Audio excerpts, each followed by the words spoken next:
Bonjour étudiants et étudiantes. Je m'appelle Jasmine Hines et aujourd'hui je vais vous parler à propos du livre En finir avec Eddie Bellegueule par Édouard Louis. Donc, nous nous demandons, c'est qui Édouard Louis? Alors, je vous présente Édouard Louis. Il est le narrateur de l'histoire. Ce livre a été publié lorsqu'il était 22 ans en 2014, paru aux éditions de Seuil. En finir avec Eddie Bellegueule est son premier roman, qui est donc une autofiction de son enfance dans son village de Picardie. Le livre commence avec une citation par Marguerite Duras. Pour la première fois, mon nom prononcé ne nomme pas. C'est une représentation de la mort de son identité d'enfance, Eddie Bellegueule, et la naissance de son nom d'auteur, Édouard Louis.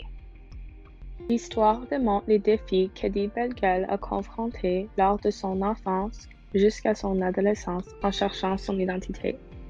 Le rejet total qu'il a vécu dans son milieu, c'est l'histoire d'un jeune homme dans un village de Picardie qui ne correspond pas à l'idée sociale de ce que c'est d'être un homme.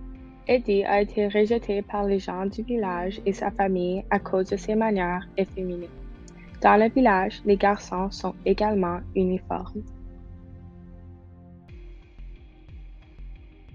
Il a fait face à la déception de son corps et a fait tout ce qu'il peut pour se conformer à l'homme idéal et de sa condition sociale.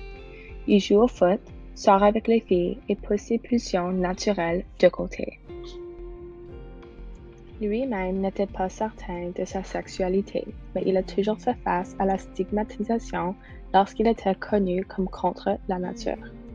Eddie Bellegueule raconte les événements de son enfance et sa lutte pour accepter sa sexualité. À travers de son roman, il va aborder plusieurs sujets difficiles comme l'homophobie, la classe sociale, l'amour de sa famille, les conditions et rôles de genre entre hommes et femmes, et le racisme. Dans l'âge de Picardie, il y a des idéaux pour lesquels les hommes et femmes doivent répondre. C'est que des rôles sociaux qui ont été placés sur eux pour répondre à un critère particulier. La femme est définie par son rôle de mère et de sa capacité de donner vie à un enfant. Elle est réduite à quelqu'un qui assure la reproduction et qui est dépendante d'un homme. Par contre, un homme doit répondre aux attentes sociales comme être intéressé au foot, ainsi qu'avoir de la facilité à communiquer avec les femmes. Un dieu représente un homme qui incarne toutes les valeurs masculines et qui refuse les disciplines scolaires.